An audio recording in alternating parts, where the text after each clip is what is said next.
there, this is Kerri Ho and welcome to thesongbirdtree.com.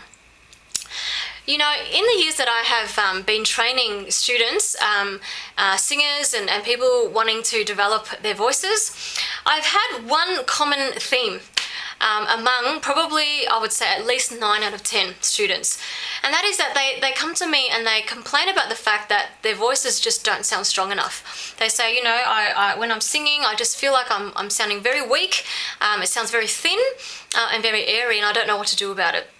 And so today I want to give one exercise that will actually help to address this problem. Now, before I even do that, let me just explain a couple of concepts that are important to understanding this. So, first of all, I'd like to talk about chest voice, okay? So, my chest voice is the area in my voice where it's pretty much my low to mid range, where it does sound naturally quite solid and strong, and also quite close to my speaking voice. So, la la la la la, that is my chest voice. And most of us have that kind of a sound in our low ranges, but we find that as we actually move up the scale, or we move up into higher notes, we find that, oh, you know, the sound just starts to get a little weak, which is sometimes disappointing. So we move up, and so for example here, and this is the area of our head voice where it might sound a little bit thin, airy, so something like this, la la la la la. So, you know, it's a bit airy and thin. And now let me explain to you why. See, when we are actually singing in our comfortable low range and it's sounding quite strong and solid, la la la la la, what's happening physically is that our vocal cords are actually coming wholly together and vibrating together in order to make that thicker, stronger sound. When we are actually in our head voice, up here, la la la la la, it's not our whole vocal cords that are coming together, but only part of it, and sometimes even only the edges that are coming together to vibrate. So therefore there's so much air that's just rushing through, and you hear this air and you hear a kind of weakness because it's not the whole vocal cord coming together. So what I'm going to do today is give you a little exercise that you can do that will actually help to bring your whole vocal cord together.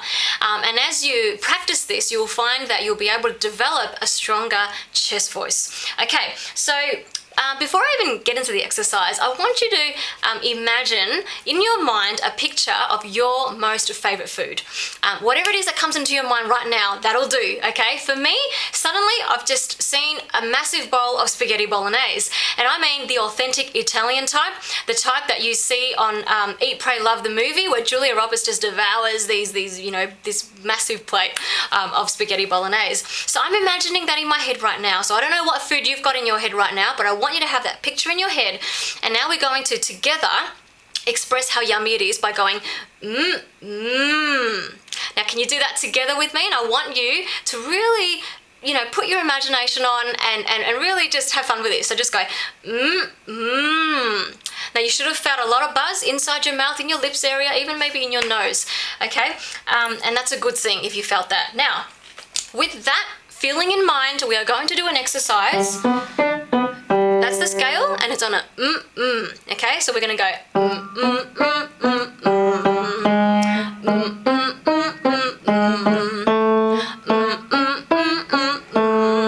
Now, you'll notice that I'm kind of doing this. So I'm kind of chewing on the And the reason why I'm doing this is because often when I ask students to do this exercise, they tend to purse their lips really tightly, and that's not good. You know, as singers, we never want to be tight, we never want to hold tension, we just want to be free. And so the best way to be able to do this closed mouth exercise without tensing up is to kind of chew on it. Hence the reason why I asked you to imagine your favorite food. So again, with that picture in your mind, let's keep going.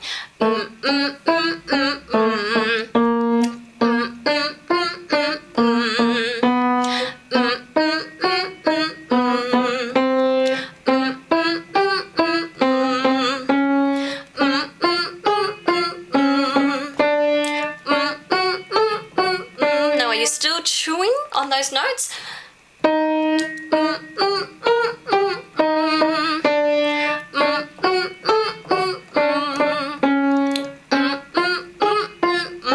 Are you still feeling all the buzz in your nose and in your mouth and around your lips? And as we go lower, you should even feel it resonating in your chest as well.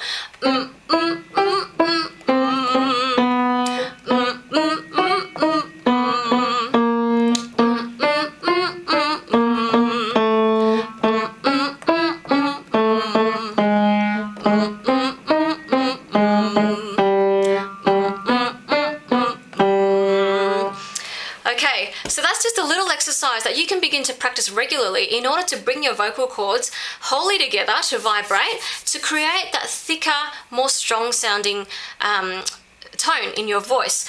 Now, it's good to begin with, to practice that over your low ranges first, and as you get used to that, then move it up to your mid ranges, and then later on, as you feel very comfortable in your low to mid range, to bring it up. So the main thing is that you want to always have that feeling, you know, and hence the picture of your favorite food, because when you do that's exactly the moment that your vocal cords wholly come together to vibrate, to create that stronger sound.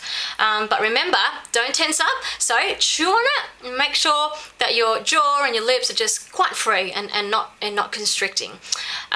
So this is something that takes time to develop, so don't lose heart if you've done the exercise once or twice and you still haven't noticed a noticeable change to your voice. It's something you need to be practicing regularly as possible, and then just taking up your range a little bit by little bit as you get more comfortable with it. Okay, well, I hope that was helpful, and I would love to see your comments below, or if you want to ask me any questions, also feel free to put it in the comments below as well. I'll see you next time.